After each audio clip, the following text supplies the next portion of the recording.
Shalom, salam sejahtera bagi Bapak Ibu semua yang dikasihi Tuhan. Renungan firman Tuhan hari ini berjudul Respon yang Benar. Kita akan belajar dari kisah Raja Daud di dalam kitab 2 Samuel pasal 16 ayat 5 sampai 12. Ketika Raja Daud telah sampai ke Bahurim, keluarlah dari sana seorang dari kaum keluarga Saul. Ia bernama Simei bin Gera. Sambil mendekati raja, ia terus-menerus mengutuk. Daud dan semua pegawai Raja Daud dilemparinya dengan batu, walaupun segenap tentara dan semua pahlawan berjalan di kiri kanannya. Beginilah perkataan Simei pada waktu ia mengutuk. Nyalah, engkau penumpah darah, orang Dursila. Tuhan telah membalas kepadamu segala darah keluarga Saul yang engkau gantikan menjadi raja. Tuhan telah menyerahkan kedudukan raja kepada anakmu Absalom. Sesungguhnya engkau sekarang dirundung malang karena engkau seorang penumpah darah. Lalu berkatalah Abisai anak Seruya kepada raja, "Mengapa anjing mati ini mengutuki tuanku raja? Izinkan aku menyeberang dan memenggal kepalanya." Tetapi kata raja, "Apakah urusanku dengan kamu, hai anak-anak Seruya? Biarlah ia mengutuk. Sebab apabila Tuhan berfirman kepadanya, kutukilah Daud, siapakah yang akan bertanya, mengapa engkau berbuat demikian?" Pula kata Daud kepada Abisai dan kepada semua pegawainya, "Sedangkan anakku ingin mencabut nyawaku, terlebih lagi sekarang orang Benyamin ini, biarkanlah dia dan biarlah ia mengutuk. Sebab Tuhan yang telah berfirman kepadanya demikian. Mungkin Tuhan akan memperhatikan kesengsaraanku ini, dan Tuhan membalas yang baik kepadaku sebagai ganti kutuk orang itu pada hari ini." Ya, kisah ini terjadi setelah Daud menjadi raja menggantikan Saul.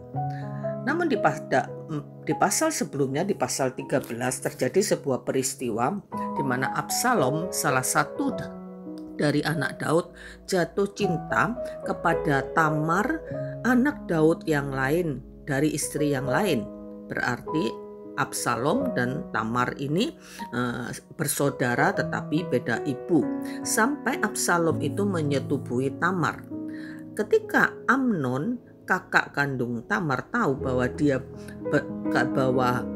Absalom telah menodai Tamar, maka Amnon berusaha membunuh Absalom sehingga Absalom melarikan diri. Singkat cerita, setelah beberapa tahun Absalom ingin kembali kepada Daud ayahnya. Namun ternyata kemudian Absalom punya maksud jahat. Dia ingin merebut kedudukan raja, kedudukan ayahnya Raja Daud dengan cara yang licik.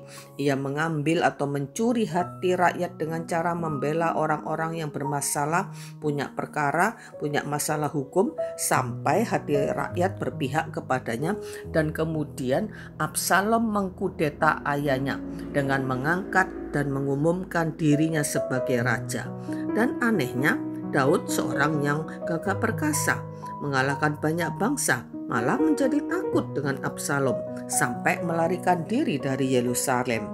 Nah, di kisah yang kita baca tadi itu adalah ketika Daud dalam pelarian. Dan kemudian dalam pelarian itu tiba-tiba muncul seorang yang bernama Simei dari keluarga Saul. Sepertinya Simei ini merasa tidak rela ketika Daud harus menggantikan posisi Saul sebagai raja. Maka Simei mengata-ngatai dan mengutuki Daud. Dan Abisai, kepala prajurit Daud yang menyertai Daud, berkata, "Aku akan membunuh Simei dengan memenggal kepalanya." Tetapi kita lihat bagaimana respon Daud.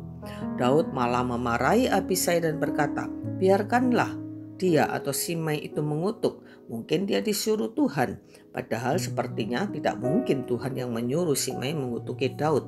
Inilah teladan kebaikan hati Daud, memiliki kebesaran hati untuk tidak emosional, tidak membalas kelakuan jahat orang kepadanya, seperti juga kepada Saul yang 2 kali pernah berusaha membunuhnya.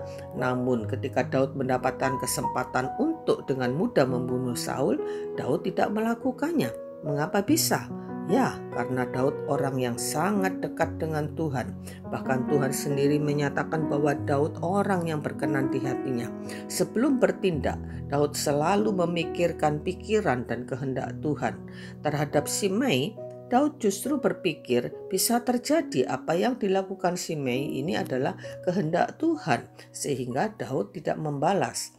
Mari lewat pelajaran firman Tuhan pada hari ini kita belajar memiliki hati seperti Daud, lembut, sabar, tidak emosional, tidak membalas perlakuan buruk orang kepada kita, menyerahkan semuanya kepada Tuhan, karena mungkin seperti yang Daud pikirkan bahwa itu adalah kehendak Tuhan untuk mengajar, mendidik, dan membentuk kita. Memang tidak mudah orang untuk bersedia dikritik, apalagi sampai dikata-katai, dicaci maki, difitnah, dikutuki, dan sebagainya.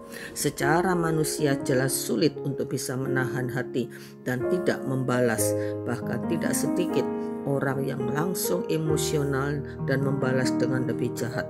Mari kita belajar seperti Daud untuk bisa berserah dan berkata seperti di ayat yang ke-12 bahwa Tuhan akan memperhatikan kesengsaraannya dan akan membalas yang baik sebagai ganti dari kutukan yang diucapkan oleh Shimei itu.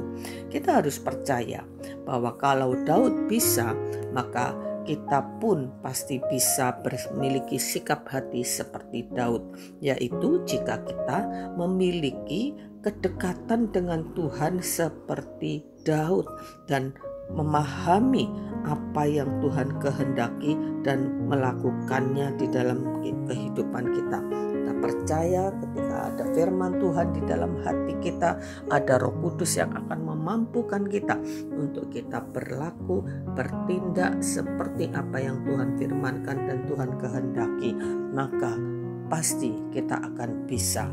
Kisah Daud ini menjadi satu teladan yang sungguh-sungguh harus kita ikuti untuk kita bisa bijak untuk meresponi setiap persoalan atau apapun yang menimpa kehidupan kita. Tidak segera bertindak, tetapi kita menyerahkan semuanya kepada kehendak Tuhan. Amin, puji Tuhan. Mari kita berdoa. Terima kasih Tuhan buat nasihat firman-Mu. Tolong kami Tuhan untuk bisa seperti Daud memiliki respon yang benar terhadap apa yang menimpa kami ya Tuhan. Tolong kami untuk tidak membalas kejahatan dengan kejahatan, caci maki dengan caci maki, tapi kami justru membalas segala kejahatan dengan kebaikan dan melakukan firman-Mu di dalam kehidupan kami. Mampukan kami ya Roh Kudus, karena tanpa pimpinan Roh Kudus kami tidak akan mampu. Terpujilah Engkau Tuhan, kami mengucap syukur dalam nama Yesus kami berdoa. Amin. Puji Tuhan, Tuhan memberkati.